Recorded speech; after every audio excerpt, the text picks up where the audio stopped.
You ever have one of those days where you feel like the universe is just waiting to see how much you can take before you snap? Well, that was me sitting in my living room watching the weather forecast spiral from bad to biblical when my phone buzzed with a text from my neighbor Jake. They just towed your plow truck. Yeah, you heard me. The one thing standing between our whole neighborhood and a snowpocalypse gone thanks to someone with a clipboard and way too much free time. I bolted outside, heart pounding, and sure enough, my old Ford F-35 8-foot plow and all was just a memory. And the forecast, 30 inches of snow coming down in less than 6 hours. In Pine Haven Estates, Lancaster, Pennsylvania, that's not just inconvenient, it's survival of the fittest. And apparently someone thought the fittest should be whoever can cite HOA bylaws the fastest. So I'm Jake Kowalski. I've been living in this suburban circus for 3 years, just trying to keep my head down, pay my dues, maybe mow the lawn a little straighter than I want to. When my wife Sarah and I moved in, the HOA seemed harmless enough, just a couple of rules about grass height, maybe no painting your house, electric lemon. But as luck would have it, about 6 months and Patricia Henderson got herself elected president. And boy, did the game change. Patricia, where do I even start? 52, that haircut that practically demands to see the manager bleached highlights bright enough to blind the mailman. And those velour tracksuits like she's stuck in a time warp from 2005. She decided her personal calling in life was to catch every single rule breaker, no matter how petty. I swear the woman could smell a garden gnome from 3 blocks away. That day as my blood pressure climbed, I called the HOA's emergency line, which of course went straight to Patricia's cell. She answered like she was being interviewed for World's Most Annoying Person TV blaring in the background. This is Patricia Henderson, HOA president. No hello. No, how's your day? Just straight up power pose. Patricia! Where the hell is my truck? I barked, skipping any polite nonsense. She didn't miss a beat. Oh, Jake, yes, I had that eyesore removed from your driveway this morning. Section 7, paragraph 12. No commercial vehicles visible from the street. My mouth dropped open. You do realize there's a blizzard coming, right? That truck is the only way anyone's getting out of this neighborhood. For days I was practically yelling. She was ice cold. Should have thought of that before you violated the rules, Jake. It's at Morton's Towing. Business hours only. She hung up. No good luck. No stay warm.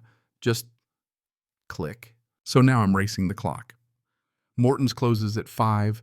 Storm hits at 6. It's 3:15. And that towing lot is a half hour away in perfect weather, which today definitely isn't.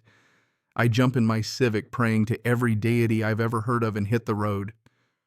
The sky's gone that weird gray-yellow you only see before the world ends, wind slapping my car around like it owes money. I roll into Morton's with 10 minutes to spare, cash in hand. The guy behind the counter counts every bill like he's never seen money before, then finally hands me my keys, muttering, "You're lucky." I'm locking up early. This storm's a beast. No kidding, pal. I drive back, snow coming down and a curtain visibility's garbage. What should have been 30 minutes takes 90. By the time I roll into Pine Haven Estates, my truck's pushing snow like a bulldozer, and I can barely see the houses. Sarah hugs me at the door, face pale. They're saying it's the worst storm in 20 years, she whispers. Patricia had your truck towed. All I can do is shake my head and laugh. That night the wind howled like it wanted to eat us alive. By 10, there's over a foot of snow out there, and the forecast just keeps getting worse. And here's the thing, suburban roads like ours are always last on the county's plow list. Main roads first, then highways, then maybe if you're lucky they'll get to us sometime before spring. Most of these people couldn't drive out in a sedan, let alone this mess. Next morning I wake up to a silence so deep it's almost spooky. I peek out the window, snow's past the middle of my first floor. Every car, every driveway gone under a thick white blanket. My phone's blowing up, the Pine Haven Estates group chat is melting down. People are running out of food, can't get to medical appointments, one family's got a kid with possible appendicitis. It's chaos. And then, ding dong. I open the door, and there she is, Patricia looking like a grape in a purple tracksuit. Ugg boots up to her knees, scowl on her face. Jake, we need to talk, she huffs, pushing past me like she owns the place. She lays it out. The HOA wants to hire you, yes, you to plow the neighborhood. $500. Take it or leave it. I just stare at her, stunned. This is the same woman who got my truck towed less than 24 hours ago, nearly stranded the whole neighborhood, and now she wants a hero for hire on a budget. Let me get this straight, I say. You cost me $450 just to get my truck back, and now you want me to clear 60 homes and 8 miles of road for $500? She nods like it's the deal of the century. I can't help it. I laugh. The look on her face, priceless. I break it down for her. 12 hours of plowing, going rates about $150 to $200 an hour, so $1,500 at least. Her jaw drops. That's highway robbery, she spits. You have a civic duty. Oh, now I have a civic duty. Suddenly I'm the neighborhood's Captain America, not a bylaw violator. I tell her flat out $5,000. Non-negotiable. She storms out, stumbling through waist-deep snow. If karma had a dress code, it'd be that purple tracksuit. Within hours, the group chat is in full meltdown. The ambulance for the sick kid can't get in. Older folks can't get their meds. Four-wheel drives are getting stuck. At 2 p.m., my doorbell rings again, this time the rest of the HOA board, Robert, Linda, Tom. Exhausted, cold, but respectful. They're ready to negotiate. Turns out they've called every snow removal service in the county. The ones that answered quoted $7,500 if they could come at all. My price is suddenly a bargain. They can muster $3,000 from the emergency fund, promise the rest in 30 days. I want it in writing with a lien if they don't pay up. They agree. 2 hours later, check in hand, contract signed. I'm back in the truck, plow down, engine roaring. What follows is 12 of the hardest hours of my life. Pushing through packed drifts, stopping to refuel, hands cramping back, screaming. Sarah brings me sandwiches, coffee. Neighbors come out to wave some cheer. I just keep my head down, pushing snow. Midnight streets are finally clear, and I crawl home, collapse, and sleep for a week. Next day, my phone lights up with thank yous. The kid's fine, just a scare, thank God. The board's grateful neighbors I never met shake my hand. Then comes the inevitable, an email from Patricia still crowing about bylaws threatening new fines for my commercial vehicle. My patience runs out. Now here's the twist. I dig out the HOA documents and discover plain as day, my truck doesn't qualify as commercial weights under the limit. No business plates used for both personal and side jobs. Patricia's whole vendetta is built on sand. I call Marcus, my college buddy turned real estate lawyer. He laughs so hard I think he's going to choke. Jake, she's got nothing. Let me draft a letter, remind her what the bylaws actually say, and warn her about harassment. I deliver the letter, watch her face go full tomato as she reads. She rants, sputters, but knows she's beaten. Days go by. Payment deadline for the rest of my money comes and goes. No check. Patricia's stirring up trouble, blocking votes, telling anyone who'll listen that I robbed the HOA. I file a lien like I warned. She retaliates with eggs thrown at my house. But this time my new security camera catches her red-handed Patricia at 2 a.m., egging my siding like a teenager on Halloween. The cops aren't amused. She gets cited for vandalism. Her response, a certified letter, fining me $500 for disruption. Marcus is delighted. We're suing, he says, gleeful. We file for the unpaid $2,000 plus damages plus legal fees. The annual HOA meeting becomes a showdown. Patricia tries to paint herself as the martyr, but Robert, Tom, and Linda speak up. Neighbors tell their stories, how I plowed the streets, got their kids to the hospital, made sure insulin made it to those who needed it.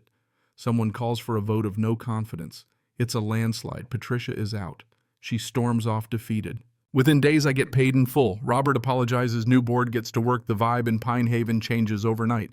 But it's not over. Turns out Patricia tried to drain the HOA bank account on her way out, gets caught, and now the DA's involved. Turns out she's been skimming money for years, phony consulting fees, fake conferences, you name it. She gets charged, arrested, and eventually pleads guilty, fraud, theft, the works. A year in prison, restitution, her name all over the local news. The day she's sentenced, Robert calls me. It's over. The HOA is finally free. And something changes in the neighborhood. The playground gets renamed after me. Yeah, embarrassing but sweet. I keep plowing every winter, but now it's with the community's full support. Barbecues and summer pool, open neighbors helping neighbors. Turns out the worst thing that ever happened to us was the best thing that ever happened to us. Months later, Dennis Clark shows up on my porch, cracks open a beer, and says, "You know, I thought HOAs were supposed to keep things nice. Turns out it's all about who's running the show. And man, he's right. Leadership can make or break a community. Sometimes the rules meant to protect us just get twisted by the wrong hands." A while after I hear Patricia's out on parole banned from HOAs for 5 years living in a rented apartment somewhere far away. Her old house gets bought by a young family. Their toddler loves the playground with my name on it. Life, as they say, goes on. And then one day a letter arrives from Patricia. Short, shaky handwriting. She's sorry. Prison changed her. She realizes what she did. And you know what? I accept it.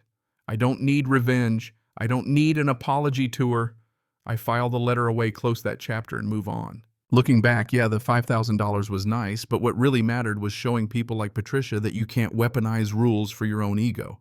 That if you bully the wrong person, sometimes the community wakes up. And that standing up for what's right, even when it costs you sleep money and more stress than you ever wanted, is still worth it. So that's my story. From plow truck to courtroom to playground dedication, it's all there. Petty power trips, real heroism, even a touch of karma.